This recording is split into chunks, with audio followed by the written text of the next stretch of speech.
Donc bonjour à tous, enchantée. Donc Inès Elaouni, je suis juriste et formatrice pour un cabinet qui s'appelle La Fabrique Cherdet. Normalement, ce webinaire était animé avec Thomas, que vous avez sûrement déjà rencontré lors des webinaires. Malheureusement, il n'a pas pu venir aujourd'hui pour des raisons personnelles, ce qui fait que le programme va être un petit peu plus restreint et du coup la durée un petit peu plus courte. Je pense qu'on sera plus sur une durée entre 11 heures et midi. J'ai vu dans le chat une question de Caroline Grosès qui demande pour le support. Oui, il vous sera envoyé à la suite du webinaire, mais pour ça, il faut faire un mail et je crois que Marie est actuellement en train de vous donner son mail dans le chat. Voilà, parfait. Donc, si vous voulez recevoir le support du webinaire, c'est possible. Il faudra donc adresser un mail à Marie. Sinon, qui suis-je moi? Donc, Inès Elaouni, je suis juriste en droit social et je suis également formatrice pour des représentants du personnel pour un cabinet qui s'appelle La Fabrique Cherdet. On est partenaire de la CFTC depuis plusieurs années et on est un organisme agréé pardon, qui propose des formations aux élus du CSE, aux délégués syndicaux. On fait aussi des formations sur mesure et on peut également proposer des mesures d'accompagnement, du conseil, des sondages, etc. Donc, n'hésitez pas également à nous contacter si c'est quelque chose qui pourrait vous intéresser. Pour rentrer un peu plus dans le vif du sujet du webinaire, comment ça va se passer? Eh bien, on va aborder les 3 thèmes suivants. À savoir le harcèlement en entreprise et surtout au regard de la décision cadre de la défenseure des droits. En fait, on verra que la défenseure des droits a rédigé un document sur comment mener une enquête en entreprise en cas de harcèlement ou de discrimination. Ensuite, j'aborderai 4 outils de restructuration, donc l'accord de performance collective, la rupture conventionnelle collective, le plan de départ volontaire et le plan de sauvegarde de l'emploi. Grosso modo, l'idée, ce sera de vous expliquer un petit peu comment fonctionnent ces dispositifs et de vous donner 2-3 exemples qui ont été faits, enfin en tout cas à chaque fois un exemple qui a été fait dans une entreprise pour pouvoir illustrer un petit peu le propos. Et puis on terminera avec 2 jurisprudences, une jurisprudence sur le périmètre des informations que le CSE peut recueillir lorsqu'il fait une information consultation, et une seconde sur la temporalité, quand est-ce qu'il doit être consulté, est-ce que la phase pilote, est-ce qu'on est encore dans le projet ou est-ce qu'on doit déjà être consulté. Donc voilà, tout ça, je pense que ça va nous prendre un bon 45 minutes facilement, peut-être 1 heure. Et puis ensuite, si vous avez des questions, je vous invite tout au long du webinaire à les mettre dans le chat et on essaiera d'y répondre. En tout cas, j'essaierai d'y répondre à la suite du webinaire. Petite question technique, mais est-ce que tout le monde voit bien mon écran? Si 1 ou 2 personnes pouvaient me confirmer ça sur le chat, ce serait top. Je vois des petits pouces. Super, merci beaucoup. Bon webinaire à tous. Et du coup, je vais commencer sur le premier thème qui est du coup le harcèlement en entreprise et notamment la manière de mener une enquête avec les recommandations de la défenseure des droits. Alors, la première chose, avant de définir un petit peu le harcèlement qui est affiché sur le slide, c'est qu'il faut remettre un petit peu dans le contexte aussi. Donc, qu'est-ce que c'est qu'un harcèlement moral? On dit qu'aucun salarié ne doit subir des agissements répétés de harcèlement moral qui ont pour but ou pour effet une dégradation de ses conditions de travail ou susceptibles de porter atteinte à ses droits, à sa dignité, d'altérer sa santé physique ou mentale ou de compromettre son avenir professionnel. Donc, on a ici bien 2 éléments constitutifs du harcèlement. Il faut d'abord que les agissements soient répétés, et ça, c'est vraiment la condition première pour pouvoir qualifier juridiquement des agissements de harcèlement. Et ensuite, que ces fameux agissements répétés aient pour objet une dégradation des conditions de travail, etc., etc. On a très vite dans le Code du travail défini le harcèlement. Pour autant, la question du harcèlement en entreprise, qu'il soit moral ou sexuel, a mis un petit peu de temps à être pris au sérieux. Et on a depuis les années 2020 un nouvel essor pour prendre en compte le harcèlement. Le premier, ça a été d'élargir sa définition en 2022, puisqu'on a élargi la définition du harcèlement sexuel en ajoutant les comportements à connotation sexiste en plus du harcèlement sexuel dans sa définition et dans l'article du Code du travail et du Code pénal. Et on a également de nombreuses définitions jurisprudentielles qui viennent élargir également les types de harcèlement, avec notamment ce qu'on va appeler le harcèlement managérial ou le harcèlement institutionnel. Le harcèlement institutionnel qui va faire que le harcèlement va découler d'une organisation de l'entreprise et le harcèlement managérial plutôt d'une politique managériale. Pour la mise en place d'une enquête à la suite d'une dénonciation, il n'y avait pas grand-chose. Et c'est la raison pour laquelle, la défenseur des droits a établi une décision cadre avec 49 recommandations sur comment les employeurs, les entreprises doivent mener au mieux des enquêtes lorsqu'il y a des faits à la fois de discrimination ou de harcèlement moral ou sexuel. Alors, comment on constitue un harcèlement moral ? On l'a vu, on a la première définition du Code du travail qui est donnée, et si on le décortique des agissements répétés sur la durée. Et il faut que ces événements aient des effets sur la victime ou soient susceptibles d'avoir des effets sur la victime, créer une dégradation des conditions de travail, de porter atteinte à ses droits et à sa dignité, d'altérer sa santé physique ou mentale, ou de compromettre son avenir professionnel. Il y a quelque chose d'important dans le harcèlement également, c'est que on va pouvoir qualifier un harcèlement, et ce, même s'il n'y a pas de caractère intentionnel. C'est ce qui s'est vu par exemple dans ce qu'on appelle le harcèlement institutionnel. Le grand exemple est d'ailleurs l'entreprise France Télécom au début des années 2000, où on a pu catégoriser un harcèlement qui était dû à une organisation de l'entreprise sans pour autant pouvoir qualifier une intention propre de l'entreprise de vouloir harceler ses salariés. C'est bien la nature des faits et les effets qu'ils ont sur la victime qui vont pouvoir qualifier ce harcèlement. Alors, le harcèlement, c'est un phénomène d'ampleur qui va toucher près de 3 salariés sur 10. Les dernières études, notamment, viennent nous dire que sur le harcèlement sexuel et les agissements sexistes, il y a plus d'un tiers des femmes interrogées qui déclarent avoir été harcelées ou agressées sexuellement sur leur lieu de travail. Et concernant le harcèlement moral, 26% des salariés ont déjà été victimes d'une agression verbale de la part soit du public, de collègues ou de supérieurs hiérarchiques. Et on a une récente étude de l'Ipsos en 2022 qui vient nous dire également que 35% des salariés ont déjà été victimes d'agression dans leur entreprise.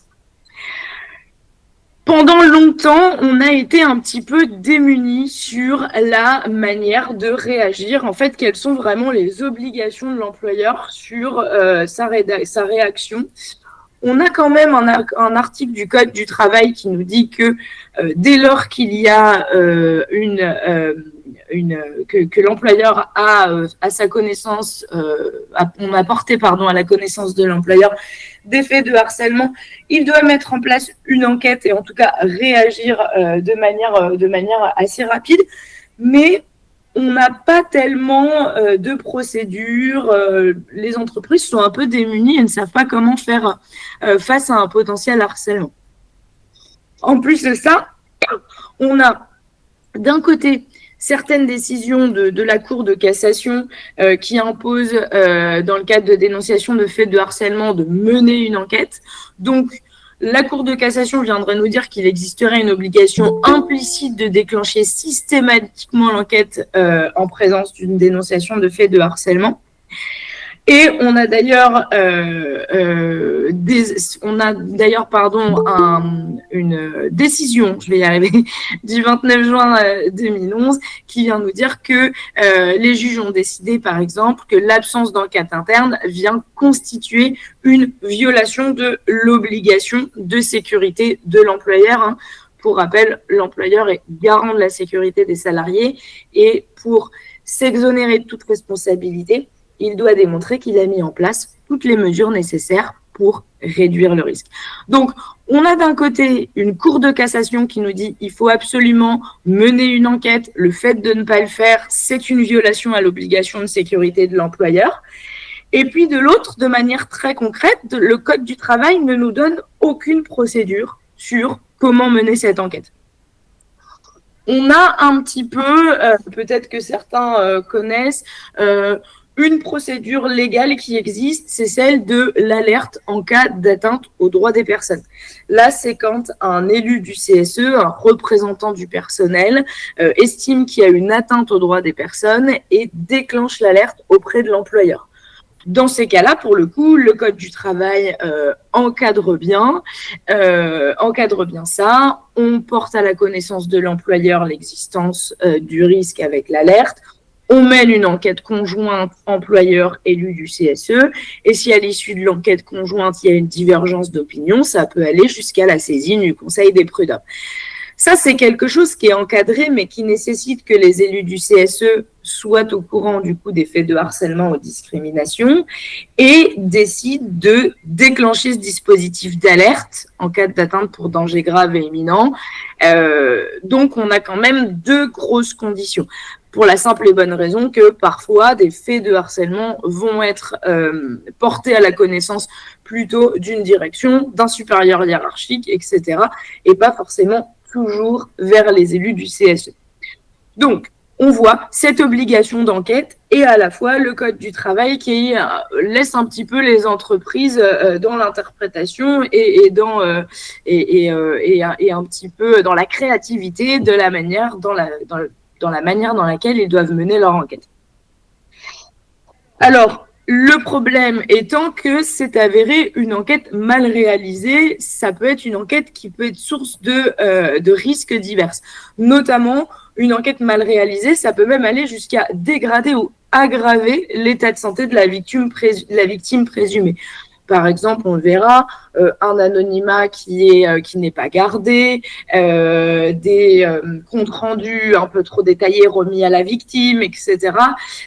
Donc, c'est quand même compliqué et très important de se faire encadrer sur ces sujets-là. La défenseuse des droits le dit d'ailleurs dans sa décision cadre, hein, je cite, « Certains employeurs ne semblent pas savoir comment mener une enquête interne rigoureuse ». Et effectivement, ça se comprend, hein, c'est des choses qui s'anticipent et qui se réfléchissent bien avant que les faits arrivent. Là-dessus, on est, pour le coup, en France, pas mal en retard par rapport notamment aux pays anglo-saxons qui, eux, ont une pratique des enquêtes internes en entreprise qui est beaucoup plus développée. Nous, on a quelques textes un peu éparpillés, notamment un guide qui a été publié en 2020 par le Conseil national des barreaux. Et puis là, désormais, depuis cette année, cette fameuse décision cadre du défenseur des droits qui va poser un cadre général d'une méthodologie de l'enquête interne dans les entreprises. L'idée de cette décision cadre, c'est, à travers les 49 recommandations de la défenseur des droits, l'entreprise a la possibilité de mettre en place un processus d'enquête qui a été réfléchi par des professionnels et qui va garantir du coup une qualité de l'enquête dès qu'il y aura un signalement d'une victime. Ça va devenir une feuille de route, quoi, grosso modo. Alors, qu'est-ce qu'on va retrouver dans cette fameuse décision cadre ? Et on va retrouver 49 recommandations qu'on vous a un petit peu synthétisé. L'idée, c'était pas de vous faire toutes les recommandations une à une. On vous les a synthétisées, mais je vous invite vraiment à aller lire ce document, notamment si vous êtes en phase de négociation, d'accord sur le sujet ou de réflexion là-dessus avec vos employeurs. La première chose que va développer la défenseure des droits, c'est comment on recueille l'alerte et qu'est-ce qui est important dans le recueil de l'alerte.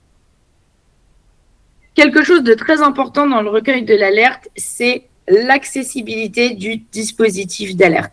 Il faut absolument que la cellule d'écoute et le dispositif de signalement soient accessibles à l'ensemble des salariés, quelle que soit la nature de leur contrat, CDI, CDD, intérim, etc., y compris ceux qui ont quitté leur fonction et les candidats à une procédure de recrutement. Ce qu'il faut du coup se poser comme question, c'est est-ce que tout le monde a accès à un ordinateur portable ou pas? Est-ce qu'on peut faire quelque chose via un dispositif d'alerte, via les téléphones portables, etc. Ça va être vraiment propre au fonctionnement de vos entreprises, mais vraiment assurer l'accessibilité de ce dispositif et pas forcément être obligé de revenir sur son poste fixe d'ordinateur rattaché au serveur de l'entreprise, etc. En 2025, on essaye de rendre tous ces cadeaux accessibles par différents moyens. La deuxième recommandation concernant le recueil de l'alerte que va donner la défenseure des droits, c'est le formalisme. En fait, elle recommande aux entreprises de faire un accusé de réception auprès du salarié. Nous avons bien reçu votre demande. Nous allons mettre en place une enquête avec, pourquoi pas, un détail chronologique, etc., etc. Et puis, et très important, garantir une anonymisation et la confidentialité. C'est-à-dire que certains salariés vont être beaucoup plus à l'aise à l'idée de signaler une discrimination ou un harcèlement par voie anonyme, parfois par peur des représailles. Et ce signalement anonyme, il ne doit absolument pas être écarté des entreprises. Et ce qu'elle dit surtout, c'est tout signalement doit être étudié en fonction de la gravité des faits et du caractère exploitable des éléments transmis, mais on garantit la possibilité de pouvoir faire des signalements anonymes. Les autres recommandations de la défenseure des droits vont, dans un premier temps, concerner la protection des auteurs du signalement et ensuite l'ouverture de l'enquête.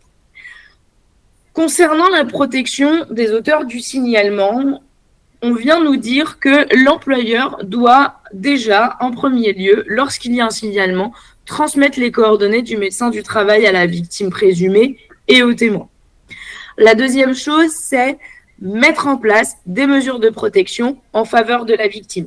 Ça peut être par exemple un éloignement de la personne mise en cause si les personnes sont dans le même service ou dans les mêmes bureaux, une mise à pied conservatoire s'il y a des doutes plus qu'avérés, et puis pourquoi pas un télétravail temporaire. Voilà, aujourd'hui on a plusieurs solutions, mais la réaction première dans tous les cas, c'est de séparer les deux protagonistes du signalement. Et puis encore, rappeler à la victime et aux témoins leur protection contre les représailles. Il faut savoir que nul ne peut être sanctionné puisqu'elle a dénoncé des faits de discrimination ou de harcèlement là-dessus. Même si à l'issue de l'enquête, les faits ne sont pas avérés, les salariés, victimes ou les témoins, à aucun moment, ne pourront être sanctionnés pour le fait d'avoir signalé des faits de discrimination ou de harcèlement. La troisième recommandation, enfin le troisième groupe de recommandations qu'on retrouve dans cette décision cadre, c'est l'ouverture de l'enquête. À quoi elle doit ressembler cette ouverture de l'enquête ? Ce que nous dit la défenseure des droits, c'est qu'il faut agir avec célérité, avec rapidité. L'enquête doit intervenir dans un délai raisonnable et elle propose un délai qui n'excède pas les 2 mois. Et surtout, l'enquête doit conclure dans le plus bref délai. L'idée, c'est de pas commencer une enquête et de laisser un petit peu traîner les choses, d'autant que, on le verra également, hein, mais l'employeur ne peut pas prendre de décision tant que l'enquête n'a pas été terminée. La deuxième chose également, c'est que l'employeur doit informer l'auteur du signalement ainsi que la victime présumée et les personnes mises en cause. Hein. Bonjour, il y a eu un signalement, vous êtes cité dans le signalement, nous vous informons que nous allons mettre en place une enquête et que vous allez devoir faire partie du processus. Et puis ensuite, associer obligatoirement les représentants du personnel lorsqu'ils sont à l'origine du signalement.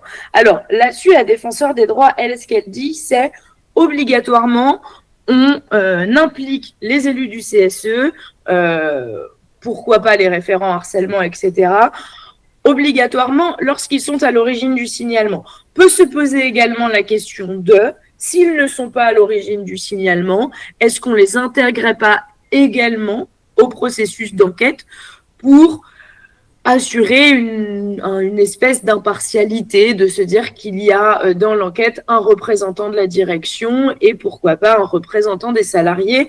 Ça, encore une fois, tout est facultatif. Elle le soulève un petit peu. C'est à vous de voir en fonction de votre négociation avec vos employeurs et de ce que votre sensibilité là-dessus. Est-ce que vous voulez que systématiquement le CSE soit dans la boucle ou simplement lorsque le salarié est venu se rendre directement vers le CSE? La dernière, la dernière précision qu'il y a concernant l'ouverture de l'enquête, c'est le choix de l'enquêteur. Et là, le choix de l'enquêteur, ça va être important du coup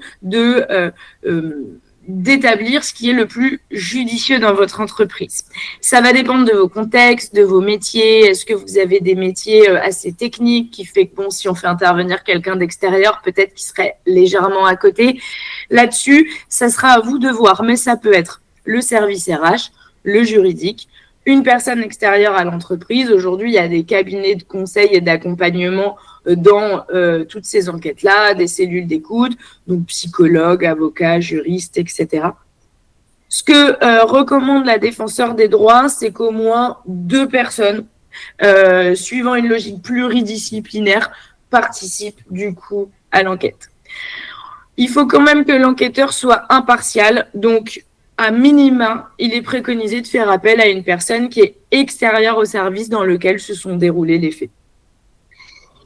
Il est également conseillé de proposer aux acteurs de l'enquête de suivre bien évidemment une ou plusieurs formations au recueil de la parole, aux techniques d'audition et également au droit du travail, puisque le travail des enquêteurs, ça va être justement à la suite de l'enquête de qualifier les faits. Est-ce qu'on est en face d'agissements répétés qui ont pour but d'altérer la santé physique ou mentale, l'atteinte à la dignité, etc. Et pour ça, c'est évident qu'une formation sur les membres de l'enquête est du coup essentielle. Pour terminer du coup sur cette décision cadre, on a encore 2 autres conseils qui ont été faits, qui ont été donnés par la défenseure des droits. Le déroulement de l'audition, à quoi elle va ressembler mon audition? Eh bien, déjà, l'audition, elle va devoir concerner plusieurs personnes. À minima, la victime, les témoins s'il y en a, la hiérarchie directe des 2 protagonistes et les personnes mises en cause. Ça, c'est le minimum du minimum. Donc, je rappelle, victime, les témoins, la hiérarchie directe et puis les personnes mises en cause. On peut, de manière facultative, associer également à cette audition le médecin du travail, pourquoi pas des anciens collègues, les représentants du CSE, du personnel, donc CSE, délégués syndicaux, et puis l'inspection du travail. Ça, c'est si leur audition va être de nature à apporter des éclaircissements. Ensuite, ce que nous dit la décision cadre, c'est qu'il faut que le lieu soit neutre. Il faut garantir la confidentialité des échanges et faciliter la traçabilité. Et quand on dit que le lieu soit neutre, on sort également du service. Il n'est pas question d'aller dans le bureau de la victime ou dans le bureau de l'auteur ou des auteurs présumés. On choisit une salle de réunion neutre où à aucun moment il sera possible d'entendre ce qui se dit lors de l'entretien. Très important également, retranscrire les échanges et anonymiser les témoignages. L'enquêteur, lui, va conserver une version non anonymisée en cas de contentieux, mais on garde également une version anonyme, pourquoi pas à remettre, selon vos procédures, au CSE, à la victime ou à l'autrice ou à l'auteur présumé des faits. Enfin, et pour terminer sur ces différentes recommandations, cette feuille de route de la défenseure des droits sur l'enquête à la suite des discriminations et du harcèlement, elle nous conseille également de faire une rédaction d'un rapport avec du coup plusieurs éléments, les faits, leur signalement, les mesures de protection qui sont mises en œuvre, les étapes de l'enquête, les justificatifs, etc., etc. Mais vraiment d'avoir un rapport détaillé. Une fois qu'on a établi ce rapport détaillé, on va diffuser, si la victime est consentante, on peut diffuser ce rapport, mais alors c'est ce que je disais un peu au-dessus, avec un travail d'anonymisation là-dessus. Et puis, fin de l'enquête, il va falloir prendre une décision. Est-ce que les faits qui ont été signalés sont constitutifs de harcèlement et du coup, est-ce que en tant qu'employeur, je vais sanctionner ou pas? Donc, l'enquête doit permettre du coup de qualifier juridiquement les faits et de conclure à l'existence ou non de la discrimination ou du harcèlement moral et sexuel.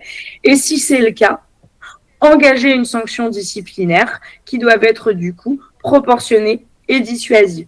Donc, la sanction disciplinaire peut en aller de l'avertissement jusqu'au licenciement pour faute en fonction des faits qui ont été du coup établis au sein de l'enquête. Donc, voilà pour tous ces conseils de la décision cadre de la défenseure des droits. Je vous invite vraiment à prendre connaissance de ce document si c'est un sujet qui est chez vous, parce que ça donne vraiment une feuille de route et ça permet autant côté CSE et syndical que de côté entreprise, de savoir un petit peu par où commencer et d'avoir quelque chose de précis et d'établi. Donc ça, c'était pour ma partie harcèlement. On avait en deuxième partie du coup de ce webinaire sur l'actualité sociale un point sur les restructurations et comprendre un petit peu les outils. Alors, des restructurations, déjà qu'est-ce que c'est une restructuration? On va entendre par restructuration tout ce qui est processus de transformation destiné à donner à l'entreprise une nouvelle structure ou une nouvelle organisation. Ça peut aboutir à des départs collectifs, ça peut aussi aboutir à une transformation des emplois, une transformation des missions de l'entreprise et justement essayer de transformer l'entreprise sans départ collectif. On va aborder 4 thèmes de restructuration. 2 thèmes connus depuis plusieurs dizaines d'années dans le droit du travail qui sont le plan de départ volontaire et le plan de sauvegarde de l'emploi qui, eux, ont la particularité de devoir être mis en place uniquement en cas de difficultés économiques. On ne peut pas les mettre en place en dehors de ces contextes-là. Et 2 dispositifs plus récents qui sont issus des ordonnances Macron de 2017 qu'on va appeler l'accord de performance collective et la rupture conventionnelle collective, qui, eux, pour le coup, ne répondent pas obligatoirement à des difficultés économiques. C'est-à-dire que les entreprises peuvent, sous couvert, bien sûr, on va le voir, d'avoir au préalable négocié un accord d'entreprise avec les délégués syndicaux et l'adopter à la majorité des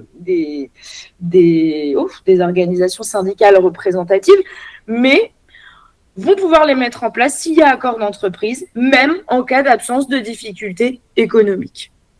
Donc, on va les étudier un à un, et puis à chaque fois, j'essaierai de vous donner des exemples concrets qui se sont passés dans les entreprises. Alors, le premier qu'on va aborder, c'est l'accord de performance collective. L'accord de performance collective, c'est issu, je le disais, des ordonnances 2017. C'est quelque chose qui a été un peu boudé au début et qui, depuis le Covid, a le vent en poupe, puisque en 2020, on a eu plus de 500 accords de performance collective qui ont été négociés et signés dans les entreprises. Alors, c'est un outil juridique un peu particulier, l'accord de performance collective, où, en tant que représentant du personnel, moi, je vous demanderais quand même la plus grande vigilance si c'est quelque chose qui arrive sur la table des négociations. Pourquoi ? Parce qu'en fait, on vient nous dire que si, afin de répondre aux nécessités liées au fonctionnement de l'entreprise et ou en vue de préserver ou de développer l'emploi, on peut signer un accord de performance collective qui pourra aménager la durée de travail, aménager la rémunération ou déterminer des conditions de mobilité professionnelle ou géographique. Concrètement, ça veut dire quoi ? Ça veut dire que, normalement, la durée du travail, la rémunération et le lieu de travail, ce sont des éléments contractuels qu'il y a dans votre contrat de travail sur lequel on ne peut pas revenir, sauf si vous donnez votre accord. C'est pour ça que souvent, on fait des avenants au contrat de travail si on passe à 80%, si on déménage dans une autre région ou si on change de poste. Là, que vient nous dire cet article ? C'est qu'en fait, si un accord de performance collective est signé par les directions et les délégués syndicaux, c'est possible de revenir sur la durée du travail, la rémunération et la mobilité des salariés et nous revenir bien évidemment à la baisse, puisque l'idée de cet accord de performance collective, c'est du coup de préserver l'emploi ou de répondre aux nécessités liées au fonctionnement de l'entreprise. Ce qui est dangereux du coup, c'est qu'avant, on avait des accords qui s'appelaient des accords de maintien de l'emploi, où on pouvait mettre en place ce genre de choses, mais il fallait à minima justifier de difficultés économiques. L'idée étant, l'entreprise va mal, je ne veux pas licencier, donc je demande un effort à mes salariés, et moi, en contrepartie, je m'engage pendant la durée de cet accord à ne pas licencier les salariés pour des raisons économiques. L'accord de performance collective, lui, il est beaucoup plus permissif. Il vient nous dire qu'on peut le mettre en place dans toutes les entreprises par voie d'accord d'entreprise et qu'il faudra juste faire un préambule pour justifier les nécessités liées au fonctionnement de l'entreprise. Ça veut un peu tout et rien dire. Donc, il faut être vigilant si un jour vous êtes amené à négocier ce type d'accord. Soyez vigilants sur quelles sont réellement les nécessités liées au fonctionnement de l'entreprise qui sont mises dans le préambule. Attention également, l'accord de performance collective, quand il est mis en place, il n'oblige pas l'entreprise à geler les licenciements économiques pendant la période d'effort des salariés et il n'est pas forcément non plus obligatoirement à durée déterminée.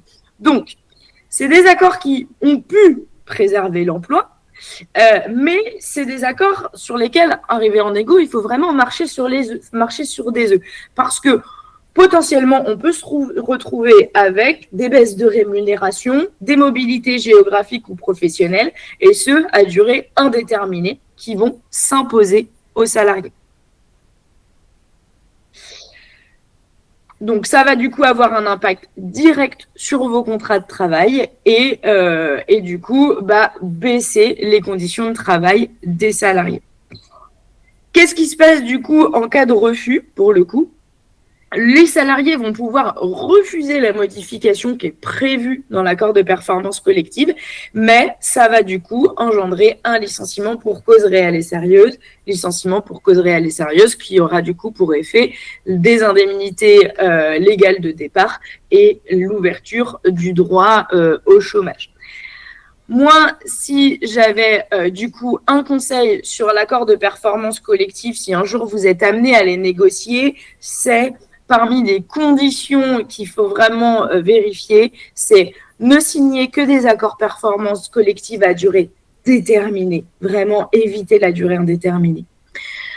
Ne cantonnez votre signature que si dans l'accord on s'engage sur un gel des départs et des licenciements pendant la période de l'APC et avoir au moins un contexte assez solide qui va justifier cet accord de performance collective.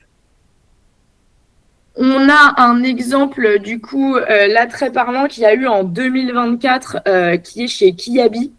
Chez Kiabi, en 2024, ils ont signé un accord de performance collective qui avait pour effet de rétrograder certains de ces agents de maîtrise à des postes d'ouvriers employés.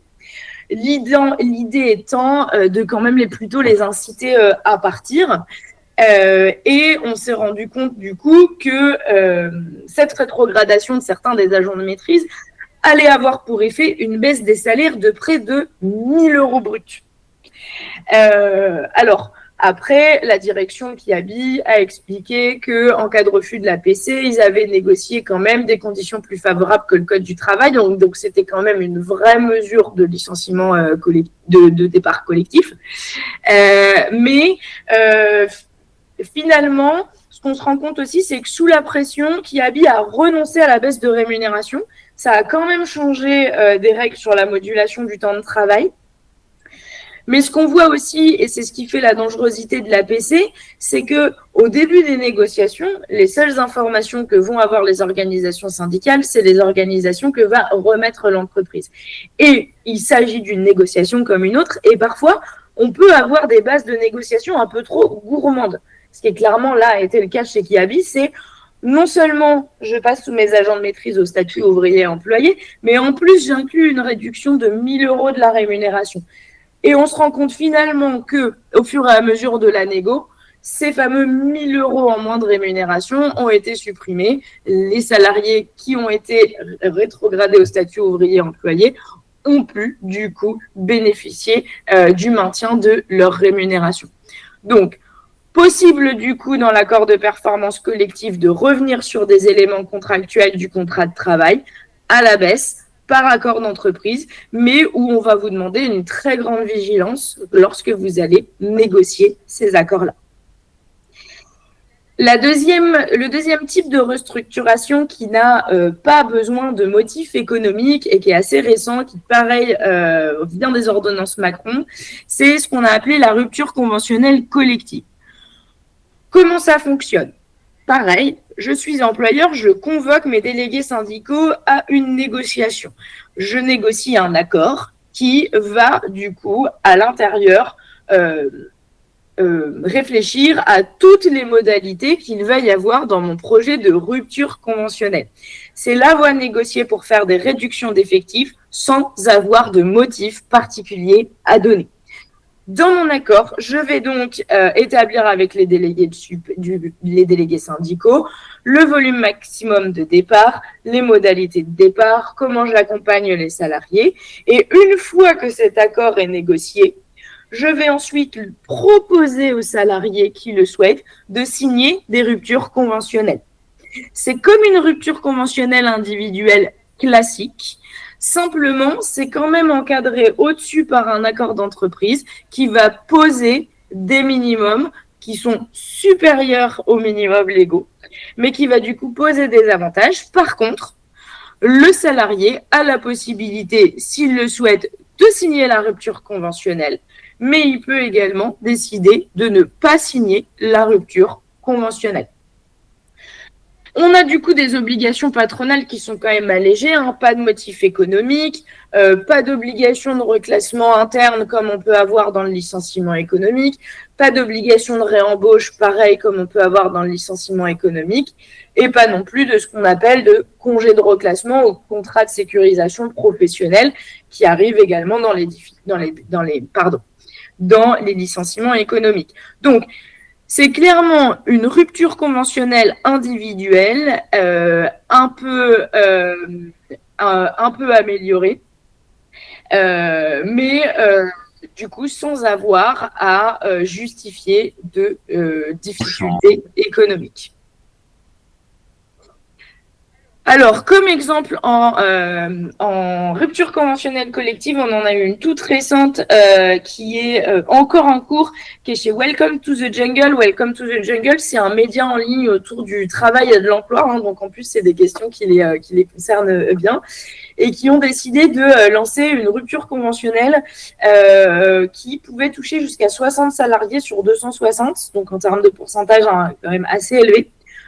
Le but du projet de rupture conventionnelle collective, c'est de supprimer 35 postes qui ne seront pas remplacés, notamment dans l'éditorial et le marketing vidéo. Alors, pourquoi je vous précise que c'est dans l'éditorial et dans le marketing vidéo? Parce qu'en fait, on est en plein dans un sujet d'actualité là-dessus sur les restructurations. C'est qu'en fait, les journalistes se sont rendus compte en enquêtant un petit peu que ce sont des postes qui étaient étroitement liés à l'introduction de l'intelligence artificielle. Grosso modo, c'est des postes qui peuvent être faits par de l'IA, donc on a moins besoin de personnes dans l'éditorial et dans le marketing vidéo. On réduit donc les effectifs au profit de l'intégration d'une technologie IA. Et ça, vous, en tant qu'élu du CSE ou en tant que délégué syndicaux, c'est un sujet qu'il faudra vraiment vous saisir.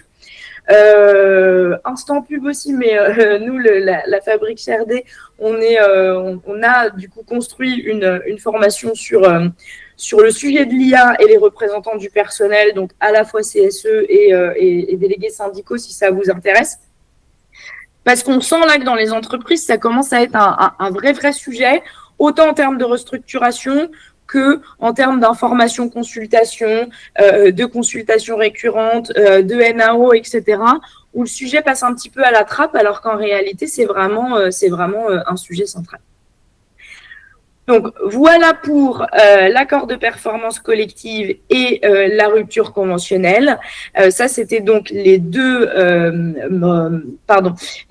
restructurations sans forcément de motif économique. Et puis, on a par la suite le plan de départ volontaire et le plan de sauvegarde de l'emploi qui, eux, peuvent être mis en place uniquement en cas de motif économique. Le plan de départ volontaire, si on schématise, c'est la rupture conventionnelle collective, mais plus ancien que la rupture conventionnelle collective et uniquement en cas de difficulté économique. L'idée, c'est quoi? On peut le mettre en place dans deux situations. Soit je suis dans le cadre d'un plan de sauvegarde de l'emploi pour éviter les licenciements économiques, soit je peux le mettre en dehors pour faire une réorganisation interne. Okay. Qu'est-ce qui va se passer? Du coup, plutôt que de mettre le plus courant, c'est celui qui est dans le plan de sauvegarde de l'emploi. On va appeler ça un plan de départ volontaire hybride. Et l'idée, c'est quoi? Plutôt que d'imposer des licenciements économiques à des salariés qui souhaiteraient rester dans l'entreprise, je propose un plan de départ volontaire sur d'autres postes ou certains postes. En tout cas, je propose aux personnes qui souhaitent quitter l'entreprise de les accompagner dans leur départ dans l'entreprise. L'idée du coup, c'est que dans cet accord-là, je vais du coup y mettre plusieurs éléments, de la formation, des primes supralégales au départ, un accompagnement à la création d'entreprise, etc., pour permettre aux gens qui souhaitent quitter l'entreprise de partir avec plus de garanties. Le plan de départ volontaire, c'est une construction jurisprudentielle qu'on va pouvoir mettre dans les entreprises à partir de 50 salariés, mais qui doit, à l'inverse de la rupture conventionnelle, répondre à un contexte particulier énoncé du coup dans le préambule. Lorsque le plan de départ volontaire va intervenir dans le cadre du PSE, il doit également contenir des mesures de reclassement interne. Là-dessus, on ne va pas avoir d'accord d'entreprise. Pour le plan de départ volontaire, c'est simplement l'affaire du CSE, où le CSE va être consulté sur la nature du plan de départ volontaire et va pouvoir y ajouter par voie de consultation des améliorations en dialoguant avec l'entreprise. Et puis du coup, dernière restructuration, ça va être les plans de sauvegarde de l'emploi, les fameux PSE. Là, c'est un dispositif un peu plus contraignant qu'il va falloir mettre en place de manière obligatoire dans toutes les entreprises qui ont décidé de plus de 50 salariés, qui ont décidé de licencier au moins 10 salariés sur une période de 30 jours. Le PSE, il intervient uniquement dans les licenciements économiques collectifs. L'idée, du coup, c'est je mets en place un licenciement économique, mais je veux quand même garantir des avantages pour les salariés qui vont être inclus dans le plan de licenciement. Selon la DARES, pour avoir quelques chiffres, au quatrième trimestre 2024, le nombre de PSE validés s'est accru de 11%. On est vraiment dans des périodes en ce moment où on a des PSE qui augmentent et qui concernent l'ensemble de la population des salariés. Qu'est-ce que doit contenir un CSE? Il doit contenir 9 points obligatoires qui doivent être abordés avec l'entreprise et les délégués syndicaux, les mesures de reclassement, le soutien à la reprise d'activité, la création de nouvelles activités, l'aide au reclassement, les formations, l'aménagement du temps de travail, etc. L'idée, c'est je fais du licenciement économique, mais je fais quand même en sorte que le départ ou le reclassement en interne ou en externe soit possible et éviter et limiter le plus possible les licenciements. En exemple de PSE, il y en a un. Alors oui, pardon. Dans le PSE, du coup, lorsqu'il y a PSE, les départs ensuite vont être imposés selon des critères qui sont établis dans les accords d'entreprise. Et puis, une fois que les licenciements sont prononcés, en fonction de l'effectif de l'entreprise, les salariés ne vont pas bénéficier des mêmes sécurités. Dans les entreprises, j'ai fait une erreur. C'est pas supérieur et inférieur, c'est une erreur. Donc, dans les entreprises où on est supérieur à 1000 salariés, à la suite du PSE, on va négocier ce qu'on appelle un congé de reclassement où les salariés seront rémunérés toujours par l'entreprise, toujours salariés, et pendant ce temps-là, l'entreprise va essayer de les reclasser et si ce n'est pas le cas, ils resteront à leur domicile, mais tout en étant salariés de l'entreprise. Et puis, et je rappelle, j'ai fait une erreur, pour les PSE des entreprises de moins de 1000 salariés, les salariés vont avoir tout de suite la rupture de leur contrat de travail et bénéficier de ce qu'on appelle un contrat de sécurisation professionnelle. Cette fois-ci, l'indemnisation, elle vient de Pôle emploi pendant 12 mois où on a à peu près son salaire à 100% puisqu'on a 75% du brut. Et à l'issue de ce contrat de sécurisation professionnelle, on va du coup avoir commencer à avoir l'ouverture de ces droits au chômage qui maintenant, je le rappelle, sont de 57% du salaire brut pendant 18 mois. Voilà donc pour ces 4 types de restructuration, l'accord de performance collective et la rupture conventionnelle sans forcément avoir besoin de motifs économiques, et puis le plan de départ volontaire et le plan de sauvegarde de l'emploi qui, eux, vont nécessiter obligatoirement un motif économique. Face à ces restructurations, le rôle des délégués syndicaux, il va vraiment être central. Et c'est pour ça que je vous invite vraiment, si vous êtes confrontés à ces situations-là, à vous former et à vous faire accompagner par des experts. Parce que c'est des dispositifs qui sont très techniques et où il y a un impact en fait sur l'emploi, les conditions de travail et de tous les collègues il peut y avoir des conséquences assez importantes.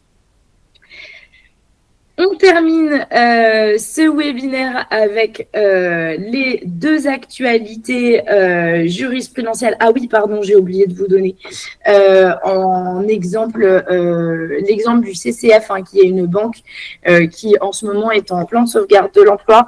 On a donc c'est un PSE qui est quand même assez conséquent puisqu'on a la suppression de 1400 postes sur 4000. Soit quand même près de 36% des effectifs. L'idée, c'est de fermer plus de 80 agences sur 235 jusqu'à 2026. Donc, on voit vraiment l'impact que peuvent avoir ces plans-là sur l'emploi et sur les entreprises. Je disais du coup, faux départ, mais qu'on terminera avec les dernières jurisprudences relatives au CSE. Alors, ces 2 jurisprudences qui sont autour de l'information consultation. Donc, je vous ai mis, donc qu'est-ce qu'on va avoir une jurisprudence sur l'IA et la phase pilote, quand est-ce qu'on doit vraiment être consulté, et puis quel est mon périmètre d'information lorsque je suis consultée. Comme c'est sur l'information consultation, je me suis permis de vous refaire un petit rappel de la procédure d'information consultation, même si je sais que vous en faites tous les ans. Mais on a deux types de consultations. Les consultations quand il y a des projets importants dans l'entreprise et puis les consultations récurrentes. Situation économique de l'entreprise, orientation stratégique et politique sociale.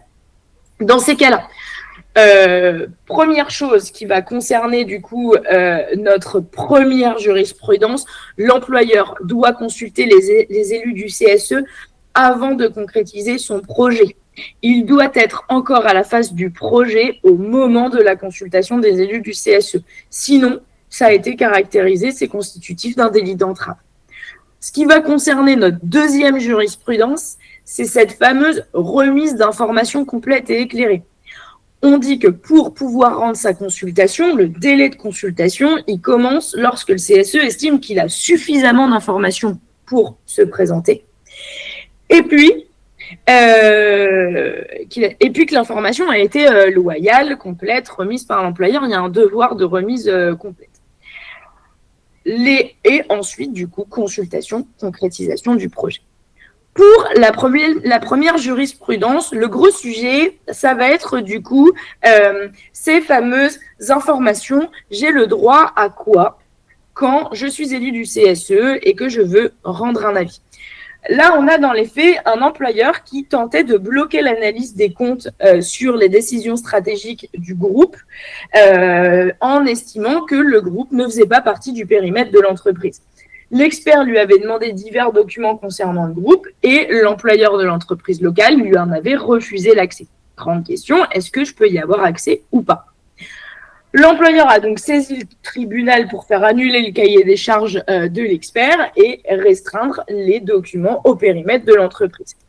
Et là, on a une décision assez intéressante de la Cour de cassation qui rappelle qu'on a un article qui s'appelle L2315-87-1 qui vient nous dire que la mission de l'expert comptable, elle porte sur tous les éléments d'ordre économique, financier, social ou environnemental nécessaires à la compréhension des orientations stratégiques de l'entreprise. Or, aujourd'hui et dans beaucoup de groupes, les stratégies, les orientations stratégiques, elles se font au niveau du groupe et ensuite elles sont appliquées de manière locale dans les entreprises. Donc, si on applique l'article du Code du travail, en tout cas c'est ce que vient de dire la Cour de cassation, le CSE a tout à fait le droit d'avoir une vision globale de la situation du groupe et ça va inclure des données économiques et sociales du groupe, pas seulement de l'entité locale. Et ça, cet article-là, cet arrêt-là, il va être hyper important pour vous dans votre vie d'élu, parce que je sais, en tant que formatrice, je rencontre beaucoup d'élus et je sais que de temps en temps, il y a cette tendance à restreindre un petit peu l'information en disant non mais ça c'est au niveau du groupe, c'est pas nous, donc du coup ça fait pas partie des infos. N'hésitez pas du coup à remettre maintenant cette jurisprudence du 9 avril 2025, surtout si les décisions stratégiques de vos entreprises sont réellement effectuées au niveau du groupe. La deuxième nouveauté jurisprudentielle, elle est sur cette temporalité qui est toujours un petit peu compliquée à comprendre. Vous savez, quand on fait un projet, mais qu'on vous dit non, mais on ne vous consulte pas tout de suite parce que pour l'instant, on est juste en phase test avec une équipe et du coup, on n'est pas en train de mettre en place le projet. C'est ce qui s'est passé du coup dans cette entreprise avec cet arrêt du tribunal de Nanterre de février 2025 où on a une entreprise qui annonce en janvier 2024 qu'il y a 5 nouvelles applications utilisant l'IA qui vont être mises dans l'entreprise. Or, la consultation du CSE, elle n'intervient qu'en septembre 2024 parce que l'entreprise estimait qu'elle était dans une phase dite pilote. Alors, qu'est-ce que c'est une phase pilote et est-ce qu'il ne faudrait pas que je consulte quand même plus tôt ? Le CSE, lui, il a estimé que les outils qui étaient déployés avant même que la consultation soit terminée et du coup, il a demandé la suspension du projet. Qu'est-ce qui s'est passé du coup? Les juges ont un petit peu regardé et en fait, ils se sont rendus compte que depuis plusieurs mois, certains salariés avaient accès aux applications dans certains services, que des formations aux applications avaient été évoquées et même planifiées, et que du coup, le tribunal, il s'est dit que là, on n'était plus du tout dans une phase pilote puisqu'on était en train de le mettre en place chez des salariés, et que du coup, le projet n'était plus au stade de la simple expérimentation. Donc, les éléments qui lui ont permis de statuer là-dessus, c'est le fait que l'application elle a été déployée à plusieurs salariés et pas simplement à une petite équipe test, et qu'en plus, des formations avaient été évoquées aux salariés. Autant dire que ce que ça voulait dire, c'est que leur décision était prise. Les applications utilisant l'IA allaient être utilisées de telle manière, sans forcément avoir pris en compte la consultation des élus du CSE et puis surtout pris en compte les motivations qu'auraient pu émettre les élus pour pouvoir, pourquoi pas, améliorer le déploiement de ces outils-là. Pourquoi c'est important du coup? C'est parce que vraiment le tribunal il vient dégager deux éléments qui, vous, sur le terrain, vont vous permettre d'établir que la consultation elle est trop tardive. C'est que déjà la durée de l'expérimentation a été très longue et que l'usage a été étendu aux salariés de ces applications. Soyez vigilants du coup, et je le rappelle, l'IA, là, c'est le sujet du moment. Et ce qu'on remarque, c'est que comme c'est un domaine nouveau, dans plusieurs entreprises, ça passe un peu sous les radars de la consultation. On a mis ChatGPT un peu dans nos process, on a intégré dans nos nouveaux logiciels leur version IA. Je prends par exemple des logiciels de paye. Tiens, là, il y a la version de Cegid qui est améliorée. Maintenant, ils mettent de l'IA dedans. OK, très bien. Sauf que je rappelle quand même que l'introduction d'applications informatiques ou l'introduction de nouvelles technologies, ça répond à l'article L2312-8 qui dit que on doit, lorsqu'il y a dans l'introduction de nouvelles technologies ou tout aménagement important modifiant les conditions de travail, consulter les élus du CSE avant la mise en place de ces dispositifs-là. Donc, soyez vigilants. Encore une fois, si c'est un thème qui vous intéresse, nous, on est en train de mettre en place, on a mis en place et on a construit une formation sur le sujet. Mais soyez vigilants sur ce qui se passe dans vos entreprises. C'est nouveau pour tout le monde, c'est nouveau pour vos directions aussi. Mais voilà, faites en sorte quand même que ces sujets-là, ces projets-là d'introduction d'intelligence artificielle passe obligatoirement du coup par la phase d'information consultation des élus du CSE. Je vous remercie.